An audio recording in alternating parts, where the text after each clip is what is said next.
Hello everyone, my name is Birbal Singh Gurjar और आज का जो हमारा टॉपिक है वो है कार्टिलेज। बोन्स के बारे में हमने डिस्कस कर लिया था। बोन, ब्लड सप्लाई, उनके टाइप्स, स्केलेटन सिस्टम, सारी चीज़ें हमने डिस्कस कर ली हैं। आज हम डिस्कस करने वाले हैं कार्टिलेज और कार्टिलेज के टाइप्स। सबसे पहले अगर हम बात करें कि कार्टिलेज होता क्या है, यानी कि अगर हम इसकी डेफिनेशन की बात करें तो cartilage is a connective tissue composed of cells and fibres. Cartilage एक कनेक्टिव टिश्यू है जो कि आपका किससे बना होता है? सेल्स से और फाइबर्स से बना होता है। कौन सी सेल से? कॉन्ड्रियोसाइट सेल्स से। और कौन से फाइबर्स? या फिर तो कोलेजन और येलो इलास्टिक फाइबर्स से ये आपका मिलकर के बना होता है। तो डेफिनेशन हो गई है हमारी, cartilage is a connective tissue composed of cells and fibres. इसके बाद अगर हम बात करें इसके कुछ जनरल फीचर्स की बात कर लेते हैं। जनरल फीचर्स में आपका इसमें आ जाएगा, जनरल फीचर्स में आपका सबसे पहले आ जाता है cartilage has no blood vessels और लिम्फेटिक्स। इसके अंदर कोई भी ब्लड वेसल्स नहीं होंगे, लिम्फेटिक्स नहीं होंगे। द न्यूट्रिशन ऑफ सेल्स, जो न्यूट्रिशन ऑफ सेल्स है, डिफ्यूजेस थ्रू द मैट्रिक्स। ठीक है। कार्टिलेज हैज नो नर्व्स, तो कार्टिलेज के अंदर नर्व्स भी नहीं है। It is therefore insensitive, nerves नहीं है तो ये कैसा हो गया आपका? Insensitive. Cartilage is surrounded by A fibrous membrane, जिसको हम क्या बोलते हैं? पेरिकॉन्ड्रियम। कार्टिलेज एक फाइब्रस मेम्ब्रेन से सराउंडेड होता है, उसको हम पेरिकॉन्ड्रियम बोलते हैं। ऐसे ही हमने एक बोन में भी पढ़ा था, अगर आपको याद आ रहा हो तो बोन में भी एक फाइब्रस मेम्ब्रेन आपकी उसको सराउंड करती है, जिसको हमने बोला था पेरिओस्टियम। ठीक है। तो बोन्स में पेरिओस्टियम है और कार्टिलेज में आपका पेरिकॉन्ड्रियम है। इसके बाद आता है आपका कि when cartilage calcify the chondrocytes die and the cartilage is replaced by bone like tissue. तो जब आपकी कार्टिलेज जो है वो कैल्सिफाई हो जाएगी तो कॉन्ड्रियोसाइट तो डाई हो जाएंगी और जो कार्टिलेज है वो आपकी रिप्लेस्ड हो जाएगी बोन से, या हम कह सकते हैं कि बोन लाइक टिश्यू से। There are 3 types of cartilage, 3 type के आपके कार्टिलेज होते हैं। एक है आपका हाइलाइन कार्टिलेज, दूसरा है आपका फाइब्रो कार्टिलेज एंड तीसरा इज इलास्टिक कार्टिलेज। अब हम इन तीनों के बारे में डिस्कस कर लेते हैं। सबसे इंपॉर्टेंट है इनके कि इनकी लोकेशन क्या है, यानी कि अगर हम कहें कि ये कहाँ कहाँ पे आपके प्रेजेंट होते हैं, इनके एग्जांपल्स, तो इसको हम याद करेंगे और बहुत ही अच्छे तरीके से याद करेंगे। सबसे पहले अगर हम बात करें इलास्टिक कार्टिलेज की, देखो सबसे पहले हम बात कर रहे हैं इलास्टिक कार्टिलेज। इलास्टिक कार्टिलेज को कैसे याद रखोगे? देखो इलास्टिक, इसमें आ रहा है आपका ई, तो ई से रिलेटेड ही इसके जो है वो लोकेशन है या एग्जाम्पल है, जैसे कि ईयर पिन्ना, ईयर पिन्ना। इसके अलावा external auditory meatus, external auditory meatus, तो ये भी आपका ई से स्टार्ट है। इसके अलावा यूस्टेचियन ट्यूब, तो ये भी आपका ई से स्टार्ट हो जाएगा। और एक आपको याद रखना है वोकल प्रोसेस ऑफ एरिटिनोइड कार्टिलेज। बोले सर ये तो ई से स्टार्ट नहीं है, अरे तो एक दो तो याद रख ही सकते हो, बाकी के सारे आपके लिए सिंपल हो गए। इलास्टिक कार्टिलेज में देखो ईयर पिन्ना आ गया, एक्सटर्नल ऑडिटरी मिएटस आ गया और आपका यूस्टेचियन ट्यूब आ गया। एक आपको याद रखना है एरिटिनोइड कार्टिलेज। ये आप आगे भी चल के जब आप लेरिंग्स पढ़ोगे एनाटॉमी में तो वहां पे भी ये आपका आ जाएगा, तो वहां पे याद रखना है, यहीं पे याद रख लो, इससे अच्छा है, वहां पे आपको और आसानी हो जाएगी। ठीक है। तो ये हो गया आपका इलास्टिक कार्टिलेज की लोकेशन। अगर हम बात करें फाइब्रो कार्टिलेज की, फिर आपको क्या याद रखना है? Fibro cartilage. फाइब्रो कार्टिलेज में आपको याद रखना है, इसके एग्जांपल में एक तो आ जाएगा आपका intervertebral disc, in the intervertebral disc of pubic symphysis. इसके अलावा आपका टेम्पोरोमैंडिबुलर जॉइंट और स्टर्नोक्लेविकुलर जॉइंट। सर इसको कैसे याद रखेंगे? देखो फाइब्रो कार्टिलेज में मेनली आपको ये तो याद रखना ही है इंटरवर्टिब्रल डिस्क, कई बार एमसीक्यूज में पूछा जाता है, तो फाइब्रो कार्टिलेज में इंटरवर्टिब्रल डिस्क तो याद होना ही चाहिए। इसके अलावा टेम्पोरोमैंडिबुलर जॉइंट भी आप स्पेशल अलग से, ये आपका एक टॉपिक है तो इसको वहां पे भी पढ़ोगे, तो ये भी आपको याद होना ही चाहिए। टेम्पोरोमैंडिबुलर जॉइंट और intervertebral disc in of pubic symphysis, ये दोनों ही आपके फाइब्रो कार्टिलेज के एग्जाम्पल हैं। इसके अलावा तीसरा है आपका स्टर्नोक्लेविकुलर जॉइंट। तो इसमें 3 एग्जाम्पल हो गए फाइब्रो कार्टिलेज में, intervertebral disc of pubic symphysis, temporomandibular joint and sternoclavicular joint. इसके अलावा जो भी बचे उनको वो ज्यादातर कैसे हैं? आपके हाइलाइन कार्टिलेज, जैसे कि आपकी जितनी भी रिब्स हैं, स्टर्नम है, और in the articular cartilage of long bone, nasal and some laryngeal cartilage, तो वो हो गए आपके हाइलाइन कार्टिलेज। तो मेरे हिसाब से हाइलाइन हाइलाइन कार्टिलेज के एग्जांपल्स को याद करना थोड़ा सा हम इसको छोड़ सकते हैं। क्यों छोड़ सकते हैं? बाकी के इनको याद कर लो, इलास्टिक को याद कर लो, फाइब्रो कार्टिलेज को याद कर लो, और बाकी के जो भी आपको याद आए थोड़ा बहुत आप इसमें लिख सकते हैं। रेब्स हो गई, स्टर्नम हो गई, articular cartilage of long bone हो गया, या nasal and some laryngeal cartilage हो गए। तो ये सारे आपके हाइलाइन कार्टिलेज के एग्जांपल हो गए। फाइब्रो कार्टिलेज में हमने कहा कि 3 एग्जांपल आपको याद रखने हैं। एक तो याद रखेंगे आप इंटरवर्टिब्रल डिस्क, एक याद रखेंगे आप TMJ टेम्पोरोमैंडिबुलर जॉइंट, इसके अलावा एक आप याद रखेंगे स्टर्नोक्लेविकुलर जॉइंट। इलास्टिक कार्टिलेज में मैंने बता दिया, ईयर पिन्ना हो जाएगा, एक्सटर्नल ऑडिटरी मेटस हो जाएगा, यूस्टेचियन ट्यूब हो जाएगा। अच्छा, एक एपिग्लोटिस भी हो जाएगा, देख ई से ही ये आपका है, एपिग्लोटिस हो जाएगा, और एक आपका vocal process of arytenoid cartilage हो जाएगा। तो ये तो हो गई इनकी लोकेशंस की बात। अब अगर हम बात करें कलर की, तो देखो ये होता है आपके ब्लूइश वाइट, ये होते हैं ग्लिस्टनिंग वाइट, और ये होते हैं येलोइश। अपीयरेंस की बात करें तो ये आपका ट्रांसल्यूसेंट होता है, जबकि ये दोनों ही आपके कैसे होते हैं? ओपेक होते हैं। फाइबर्स की बात करें तो फाइबर्स यहाँ पे वेरी थिन होंगे, having some refractive index as matrix, so these are not seen. लेकिन इनमें क्या होगा? न्यूमरस वाइट फाइबर्स, इसमें येलो फाइबर्स। इलास्टिसिटी की अगर हम बात करें तो जो सबसे ज्यादा स्ट्रॉन्ग होते हैं वो होते हैं आपके वाइट फाइब्रो कार्टिलेज। इसके अलावा ये आपके जो हाइलाइन कार्टिलेज हैं ये आपके फ्लेक्सिबल होंगे, और जो इलास्टिक कार्टिलेज हैं ये सबसे ज्यादा फ्लेक्सिबल होंगे। अब इनकी हिस्टोलॉजी देखते हैं। देखो अब इनकी हिस्टोलॉजी को आप कैसे पहचानोगे? यहाँ पे देखो, अब ये किसका डायग्राम है, हमें आइडेंटिफिकेशन कैसे करना है। तो देखो ये आपका जो डायग्राम है हिस्टोलॉजी का, ये है आपका हाइलाइन कार्टिलेज।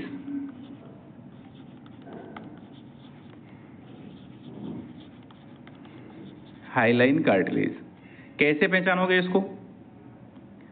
तो इसके कुछ आइडेंटिफिकेशन पॉइंट्स होते हैं, जैसे कि इसमें जो आपकी कॉन्ड्रोसाइट्स होती हैं, देखो यहाँ पे ये जो आपकी कॉन्ड्रोसाइट्स बनी हुई हैं, एक मिनट, ये देखो, ये जितनी भी आपकी कॉन्ड्रोसाइट सेल्स हैं ये सिंगल नहीं है, 2 से 4 सेल्स से मिलकर के बनी हुई होती हैं। सेल नेस्ट से हैं, 2 से 4 सेल्स से मिलकर के ये बनी हुई होती हैं। जैसे कि यहाँ पे अगर हम बात करें, यहाँ पे देखो 4 हो गई, यहाँ पे भी आपकी 4 है, यहाँ पे 3 हो गई। तो ये आप एक मतलब नेस्ट बनाती हैं, ठीक है, समझ रहे हो? तो ये सेल नेस्ट बना देंगी 2 से 4 सेल्स मिलकर के, टिपिकल कॉन्ड्रोसाइट्स सेल्स नेस्ट, ठीक है। इसके अलावा इसमें पेरिकोन्ड्रियम प्रेजेंट होता है। पेरिकोन्ड्रियम बाकी की सब में प्रेजेंट होता है, केवल एक को छोड़ करके, वो है आपकी शायद इलास्टिक कार्टिलेज। इलास्टिक कार्टिलेज में प्रेजेंट होगा, वाइट फाइब्रो कार्टिलेज में सॉरी पेरिकोन्ड्रियम जो होगा वो एब्सेंट होगा। देखो ये आपका, और ये, तो यहाँ पे आपका क्या होता है, ये है आपका वाइट फाइब्रो कार्टिलेज का एग्जाम्पल डायग्राम हिस्टोलॉजी का। तो यहाँ पे आपका पेरिकोन्ड्रियम एब्सेंट होता है, बाकी की इसमें आपका पेरिकोन्ड्रियम मिलेगा और इसमें भी आपका पेरिकोन्ड्रियम मिलेगा। और पेरिकोन्ड्रियम आउटर जो है वो फाइब्रस लेयर है और इनर जो है वो सेल्यूलर लेयर है। ऐसे ही आपका जो, ये देखो इलास्टिक में भी आपका क्या है, आउटर फाइब्रस लेयर है, इनर सेल्यूलर लेयर है। लेकिन अगर हम बात करेंगे इसकी, देखो तो इसमें देखो पेरिकोन्ड्रियम है ही नहीं है, ठीक है। तो पेरिकोन्ड्रियम एब्सेंट होता है आपका वाइट फाइब्रो कार्टिलेज में। ये याद रखना, पेरिकोन्ड्रियम किस में एब्सेंट होगा? वाइट फाइब्रो कार्टिलेज में। तो वहां पे आपको आउटर और इनर लेयर बनानी नहीं है, यानी कि पेरिकोन्ड्रियम बनाना ही नहीं है। तो सबसे बड़ा डिफरेंस तो आपका यही हो गया। अगर आपको 3 हिस्टोलॉजी के डायग्राम बनाने हैं कार्टिलेज के, तो आप क्या करेंगे, तो 2 में तो आप पेरिकोन्ड्रियम बनाएंगे, जिसमें दोनों में ही आउटर जो होगी वो फाइब्रस लेयर होगी, इनर जो होगी वो सेल्यूलर लेयर होगी। और तीसरा जो डायग्राम होगा आपका वाइट फाइब्रो कार्टिलेज का, उसमें आप ये नहीं बनाओगे पेरिकोन्ड्रियम, क्योंकि उसमें पेरिकोन्ड्रियम होती ही नहीं है, ठीक है। तो ये हो गया आपका हाइलाइन कार्टिलेज। हाइलाइन कार्टिलेज में आपको क्या बनाना है, 2 से 4 सेल्स बनानी है और उनको आपको बोलना है कॉन्ड्रियोसाइट्स, सेल नेस्ट बना देना है इस तरीके से। और इसके अलावा इसमें ये आपका मैट्रिक्स हो गया, पेरिकोन्ड्रियम बना देना है, ठीक है। तो ये हो जाएगा आपका हाइलाइन कार्टिलेज।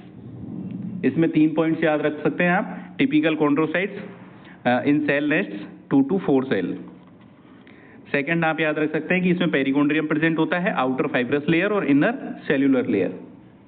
एक इसमें याद रख सकते हैं कि इसमें होमोजीनस बेसोफिलिक मैट्रिक्स होता है, बेसोफिलिक मैट्रिक्स होता है। ये 3 पॉइंट्स आप इसके आइडेंटिफिकेशन पॉइंट्स में लिख सकते हैं। क्लियर हो गया? तो ये हो गया हाइलाइन कार्टिलेज।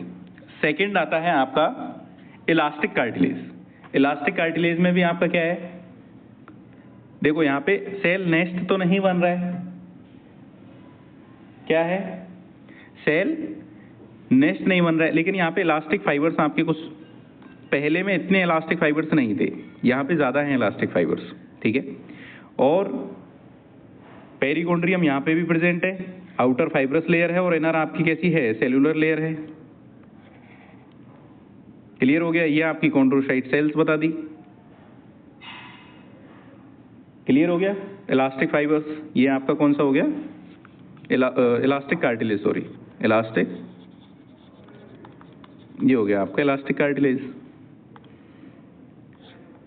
इसमें आप कौन कौन से पॉइंट लिखोगे आइडेंटिफिकेशन में?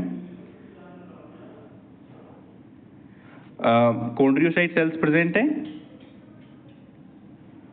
इसके अलावा matrix with elastic fibres, matrix में आपके क्या है, इलास्टिक फाइबर्स प्रेजेंट है।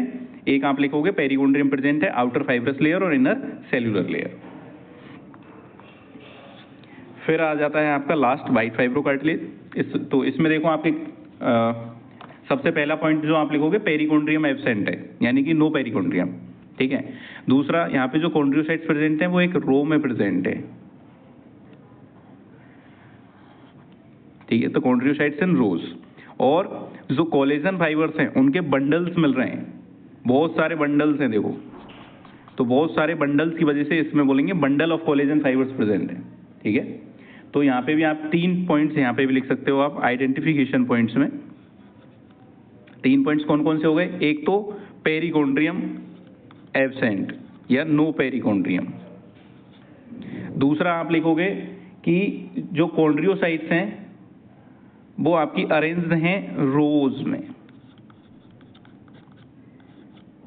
और तीसरा आइडेंटिफिकेशन पॉइंट्स आप इसमें लिखोगे कि जो कोलेजन फाइबर्स हैं उनके बंडल्स आपके प्रेजेंट हैं, predominantly made up of bundles of collagen fibres, bundles of collagen fibres. इसके अलावा आप तीनों के एग्जाम्पल्स लिख सकते हो अगर हिस्टोलॉजी आ जाती है तो। तीनों के एग्जाम्पल्स मैं आपको बता चुका हूं। तो देखो एक बार मैं फिर से बता देता हूं, ये हो गया आपका वाइट फाइब्रोकार्टिलेज जिसमें आपको 3 से 4 सेल्स इकट्ठी बनानी है, यानी कि उनका नेस्ट बनाना है। और यहाँ पे पेरिकोंड्रियम बनानी है, आउटर फाइब्रस लेयर बनानी है और इनर सेल्यूलर लेयर बनानी है, ठीक है। तो ये हो जाएगा इसका। और इसमें ठीक है, ये हो गया आपका वाइट फाइब्रोकार्टिलेज। इलास्टिक कार्टिलेज में आपको क्या बनाना है? पेरिकोंड्रियम तो बनानी ही है, लेकिन यहाँ पे कुछ इस तरीके से देखो, आपको क्या बनाने हैं, कॉन्ड्रियोसाइट सेल्स बनानी है, उनके बीच में आपको इलास्टिक फाइबर्स बताने हैं। तो मैट्रिक्स में इलास्टिक फाइबर्स प्रेजेंट हो जाएंगे, पेरिकोंड्रियम प्रेजेंट हो जाएगा। फिर आप लास्ट जो वाइट फाइब्रोकार्टिलेज बनाओगे उसमें आपको बंडल्स ऑफ कोलेजन फाइबर्स ज़्यादा बनाने हैं, कॉन्ड्रियोसाइट्स जो है वो रोज में बनानी है, पेरिकोंड्रियम इसमें एब्सेंट हो जाएगा। इन सभी के एग्जाम्पल्स की एक बार हम बात करें तो वाइट फाइब्रोकार्टिलेज में आपके क्या क्या एग्जाम्पल आ जाएंगे? सॉरी, ये तो हाइलाइन कार्टिलेज में आपके कौन कौन से एग्जाम्पल आ जाएंगे? तो हाइलाइन कार्टिलेज में हमने एग्जाम्पल्स की बात की थी, तो इसमें एक मिनट, हाइलाइन कार्टिलेज में आपका क्या कौन कौन से एग्जाम्पल आ जाएंगे? रिब्स आ जाएगा, स्टर्नम आ जाएगा, इसके अलावा nasal and some laryngeal cartilage आ जाएंगे, ठीक है। और जो आर्टिकुलर कार्टिलेज है लॉन्ग बोन्स का वो आ जाएंगे। तो ये तो था वाइट। इसके बाद अगर हम बात करें, सॉरी हाइलाइन कार्टिलेज, और इसमें अगर हम बात करें इलास्टिक कार्टिलेज में, इलास्टिक कार्टिलेज में क्या क्या था? तो ई से जो आ रहा है ईयर पिन्ना, ईयर पिन्ना के अलावा एक्सटर्नल ऑडिटरी मीएटस, इसके अलावा एपिग्लोटिस, इसके अलावा एपिग्लोटिस के बाद आता है आपका ईयर पिन्ना हो गया, एक्सटर्नल ऑडिटरी मीएटस हो गया और आपका एपिग्लोटिस हो गया। इसके अलावा और क्या रह गया? यूस्टेचियन ट्यूब रह गया, यूस्टेचियन ट्यूब आ जाएगा। और इसके अलावा मैंने एक और चीज़ आपको बताई थी, एरेटिनोइड कार्टिलेज, एरेटिनोइड कार्टिलेज, जो कि आपको याद रखना है कि ये वोकल प्रोसेस में लेरिंग्स में आपका प्रेजेंट होता है एरेटिनोइड कार्टिलेज। तो ये थे आपके एग्जाम्पल किसके? इलास्टिक कार्टिलेज के। फिर आता है आपके white fibro cartilage. White fibro cartilage में मैंने कहा था कि आपको देखो एक तो TMJ पढ़ना ही है आगे जाके, तो वो भी किसका एग्जांपल है, वाइट फाइब्रो कार्टिलेज का, तो टेम्पोरोमैंडिबुलर जॉइंट। इसके अलावा ये आपका और कहाँ पे प्रेजेंट होता है, इंटरवर्टिब्रल डिस्क में आपका प्रेजेंट होता है, इंटरवर्टिब्रल डिस्क में ये आपका प्रेजेंट होता है इन प्यूबिक सिम्पाइसिस। तो इंटरवर्टिब्रल डिस्क हो गया, टेम्पोरोमैंडिबुलर जॉइंट हो गया, एक और आप अगर आप याद रख सके तो वो भी आप याद रख सकते हैं, स्टर्नोक्लेविकुलर जॉइंट। ठीक है, तो ये आपका पूरा कंप्लीट कार्टिलेज होता है।